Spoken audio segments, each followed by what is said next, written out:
J'aimerais qu'il y ait là où tu es, que tu puisses te tenir debout. Est-ce que tu peux te tenir là où tu es? Est-ce que tu peux te tenir debout? Bien-aimé, la personne qui va encore me parler ce matin, c'est notre Père. C'est notre berger. C'est notre gardien. J'aimerais que pendant notre gardien s'avance, est-ce que tu peux te tenir debout?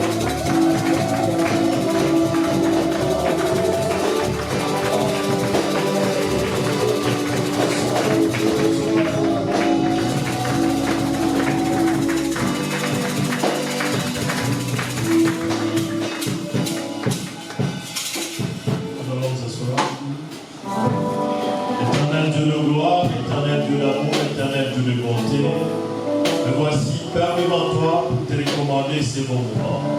Ô Père, nous tous tes enfants, nous sommes appelés à nous connecter à toi à travers, Seigneur, Père, la parole. Seigneur, je sais que, Père, toutes choses passeront, mais ta parole ne passera jamais. Car ta parole nous dit, Père, elle est éternelle. Éternel Dieu, que cette parole ce matin puisse produire quelque chose d'exceptionnel. Éternel Dieu, en tout temps chacun de nous tous, dans le nom puissant de Jésus-Christ de Nazareth. Seigneur, que seul le nom de Jésus puisse, mon Dieu, mon roi, être glorifié à travers cette parole. C'est dans le nom glorieux de Jésus-Christ de Nazareth, notre Seigneur et Sauveur, et nous avons ainsi prié. Amen. Que Dieu te bénisse. Bien-aimés dans le Seigneur, nous rendons gloire, honneur, majesté à notre Dieu. Lui qui continue à manifester son amour ainsi que sa fidélité envers nous tous. Lui qui a permis ce matin que toi et moi nous puissions nous retrouver en sérieux. Et je vais encore une fois de plus implorer sa grâce pour qu'il puisse nous faire du bien. Et bien aimé dans le Seigneur, aujourd'hui nous allons clôturer avec notre semaine de prière que nous avons commencé depuis le lundi passé. Et notre prière de la semaine avait pour objectif ou pour thème majeur vaincre l'esprit de Caïn. Et bien aimé dans le Seigneur, nous ne sommes pas en train de faire les choses selon nous-mêmes, mais nous faisons les choses selon l'orientation de Dieu. Et je vais te demander à ce que tu puisses mettre un peu du sérieux.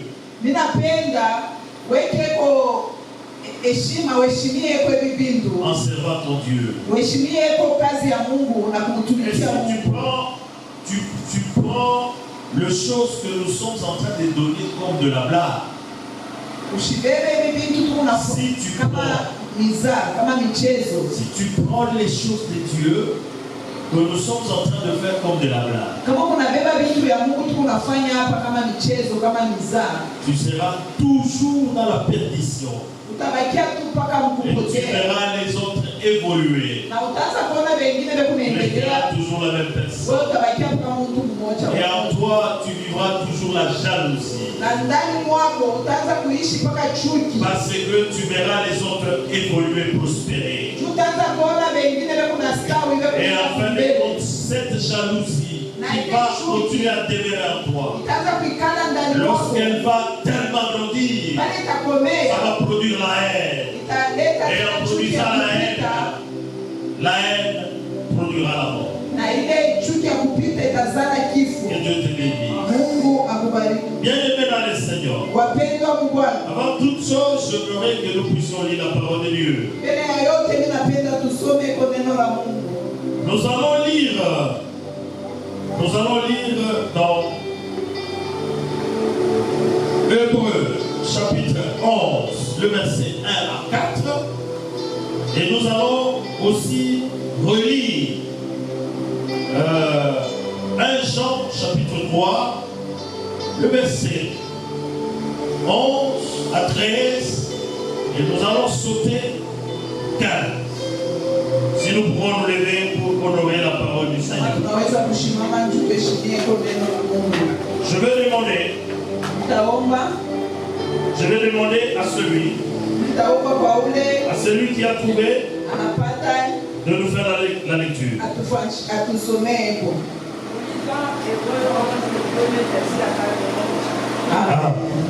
Or, la foi est une ferme assurance. Il faut aller là-dedans. Or, la foi est une ferme assurance des choses qu'on espère, une démonstration de celles qu'on ne voit pas. Pour l'avoir possédée, les anciens ont obtenu un témoignage favorable. C'est par la foi que nous reconnaissons que le monde a été formé par la parole de Dieu, en sorte que ce qu'on voit n'a pas été fait des choses visibles. C'est par la foi qu'Abel offrit à Dieu un sacrifice plus excellent que celui de Caïn. C'est par elle qu'il fut déclaré juste, Dieu approuvant ses offrandes.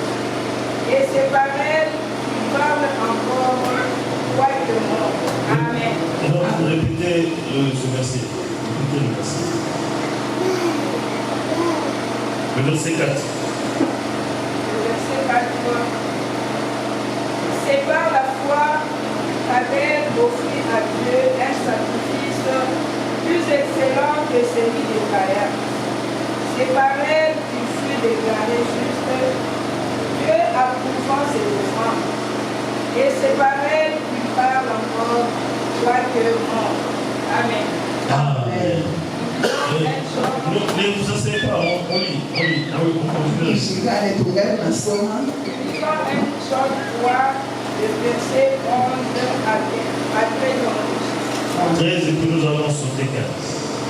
Car ce qui vous a été annoncé et ce que vous avez entendu de l'établissement, c'est que nous devons nous aimer les uns les autres et ne pas ressembler à Caïn, qui était du malin et qui tua son frère. Pourquoi le tua-t-il? Parce que ses œuvres étaient mauvaises et que celles de son frère étaient justes. Ne vous étonnez pas, frère, si le monde vous hait. Quiconque est son frère est un meurtrier. Et vous savez qu'aucun meurtrier n'a la vie éternelle demeurant en lui. Amen. Amen. Est-ce que nous pouvons acclamer Dieu pour nous?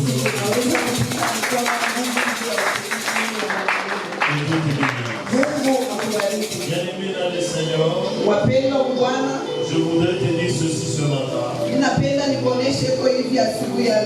faudrait qu'en étant sérieux, que tu sois connecté à l'autel, que tu sois connecté à la parole. Na wakati unajikuta mwapo wa Mungu pa nafasi hapa, inastahili ukwe mwenye kuchomekwa uwezo wa Mungu. Et quand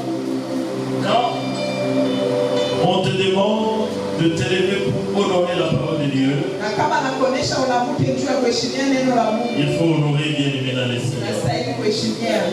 Parce que Dieu se manifeste toujours dans les petites choses. Mungu anachomokanisha kama vitu kidogo. Et bien aimé dans les Seigneur, Wapendwa wa Bwana, quand on doit normalement écouter un supérieur par rapport à nous, wakati tunastahili tushikie ila na kwa yulu yetu, nous avons certaines attitudes que nous prenons. tunakuwa na maali moya ingine ile tunabebaka. Et on peut t'appeler par le président de la République. Wanaweza kukuita kwa Quand il t'appelle, wakati anakuita, tu ne peux pas normalement rester assis en lui disant présent, je suis là. hautaweza kuikala umuonesha sema present mimi huyu niko hapa. Nous voyons même les ministres de la République. Tunaona Au moment où hata le président est wakati assis, wakati quand il appelle, kuikala, il vient Et il fait de son mieux pour diminuer afin d'écouter ce que le président dit. Et Dieu te bénisse. Amen. Et bien aimé dans le Seigneur, je suis en train de t'appeler d'être obéissant à la parole. Cependant, bien aimé dans le Seigneur, la parole de Dieu nous dit ceci. C'est par la foi qu'Abel offrit à Dieu un sacrifice plus excellent que celui de Caïn.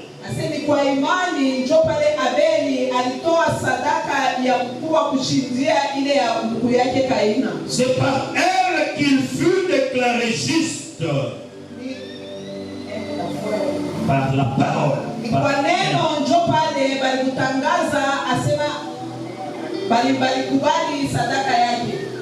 Alléluia. Amen. Dieu approuvant ses offrandes, et c'est par elle qu'il parle encore quoique mort.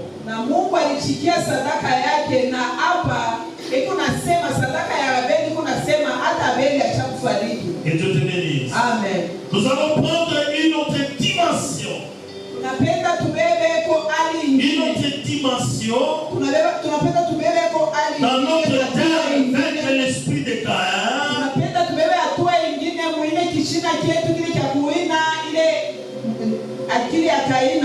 C'est la foi.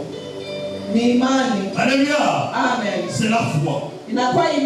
Et je veux t'inviter ce matin, là où tu es, que tu puisses te lever. Lève-toi, salue 3 personnes.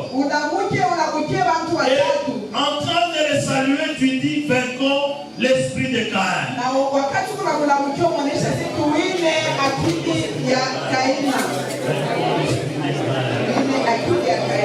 Vainquons l'esprit de Caïn.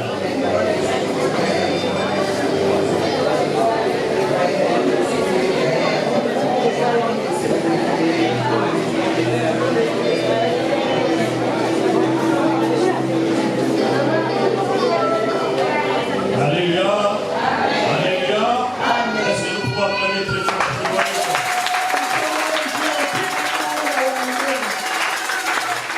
Bien-aimé dans le Seigneur, je voudrais te dire ceci. Dieu dans l'église, il a besoin de fidèles.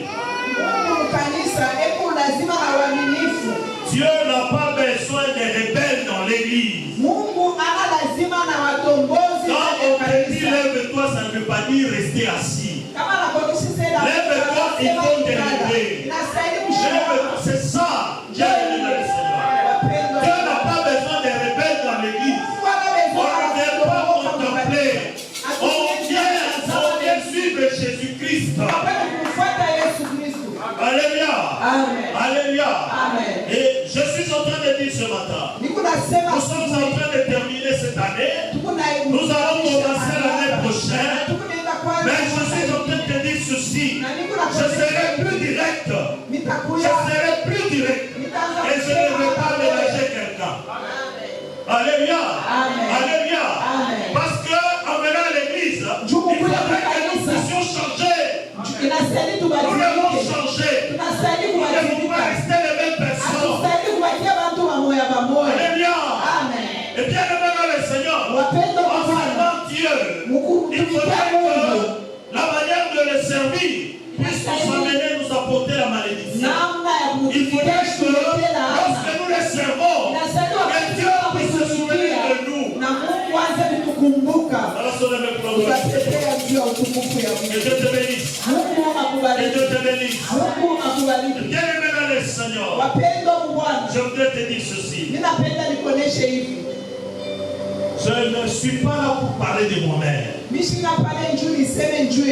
Mais moi je te dis ceci.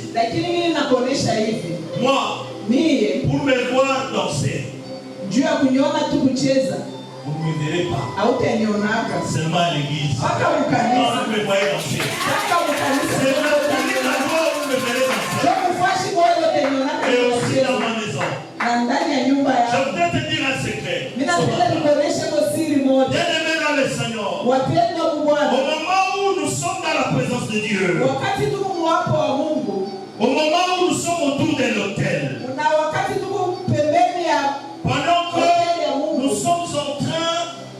de confesser nos péchés, pendant que nous sommes en train de témoigner la sanctification, pendant ce moment-là, Dieu peut parler tout comme il ne peut pas parler. Mais je te dis ceci, après avoir passé ces étapes, lorsque nous commençons la louange, pendant la louange qui est dans le Seigneur, quand tu te lèves pour commencer à louer Dieu, en ce moment-là, c'est supposé que dans ton esprit, il n'y a rien. C'est-à-dire que tu deviens innocent. C'est pendant ce moment-là que Dieu est en train d'agir. Mais si toi, pendant que les autres louent, tu es la même statue, tu seras toujours la même personne. Dieu sera en train de guérir les autres, et toi tu seras toujours là. Ça c'est un secret de et puis l'autre étape, c'est pendant l'adoration. Parce que Dieu se plaît lorsque nous l'adorons. C'est montrer ce qu'il est. Et pendant que Dieu est en train de l'adorer, et lui il est en train de changer les choses dans ta vie. Il change. Et notre moment fort, c'est le Seigneur. C'est le moment de la parole. Pendant que la parole est en train de passer, fais un effort pour ne pas être distrait. C'est là où l'esprit du diable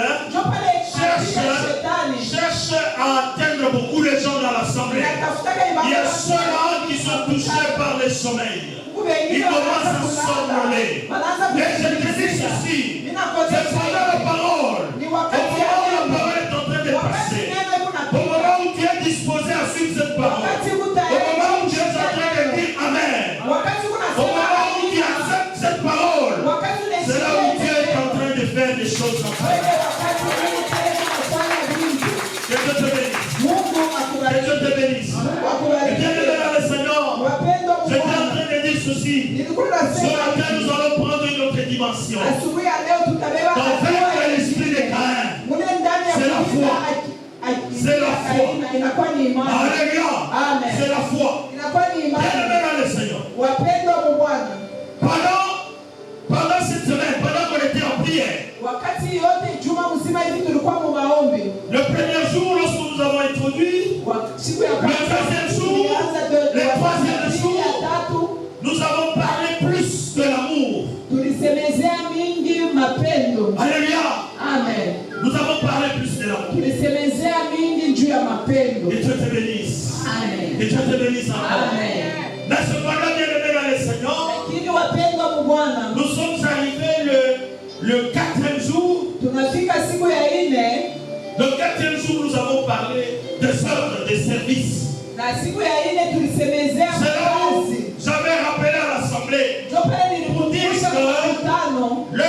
l'enseignement ou la parole que nous avons reçue le dimanche passé, c'était une introduction par rapport à notre prière. Et le 5e jour, nous avons parlé de l'autel. Et aujourd'hui, nous allons clôturer avec la foi. Parce que la foi englobe toutes ces choses-là. Que Dieu te bénisse. Amen. Que Dieu te bénisse. Amen. Et bien aimé dans le Seigneur, la parole de Dieu est en train de nous dire ceci. La parole de Dieu nous dit ceci. Car ce qui vous a été annoncé et ce que vous avez entendu dès le commencement, c'est que nous devons nous aimer les uns les autres. Ne pas ressembler à Caïn, qui était du malin et qui tua son frère. Et pourquoi les tua-t-il? Parce que ses œuvres étaient mauvaises et que celles de son frère étaient justes. Ne vous obtenez pas, frère, si le monde vous hait. Et la parole de Dieu nous dit ceci: quiconque hait son frère est un meurtrier. Et vous savez qu'aucun meurtrier n'a la vie éternelle demeurant en lui. Et bien aimé le Seigneur, je Je voudrais te dire ceci ce matin. Ninapenda nikuoneshe kwa hivi asubuhi ya leo. L'esprit de Caïn dont nous sommes en train de parler, Ile mpepo ya Kaina ile tu c'est unasemekana. un esprit qui se manifeste à l'intérieur. Inakuwa ni mpepo ile imejonokanisha. Et c'est un esprit qui se manifeste aussi à l'extérieur. Inakuwa tena mpepo ile imejonokanisha hata nje. Et lorsque nous disons que c'est un esprit qui se manifeste à l'intérieur, Wakati tunasema ni mpepo ile imekalaka ndani. et c'est lorsque nous voyons les frères tunaona banduku appartenant à une même église kanisa qui moja n'arrivent pas à se supporter. hawawezi Ils incarnent à eux la haine ndani mwao kuna ou la jalousie. unakuya Et ile la parole de Dieu nous dit, neno la celui qui incarne, celui qui a la haine, c'est un meurtrier. Si tu as la haine, tu n'es pas différent de Caïn.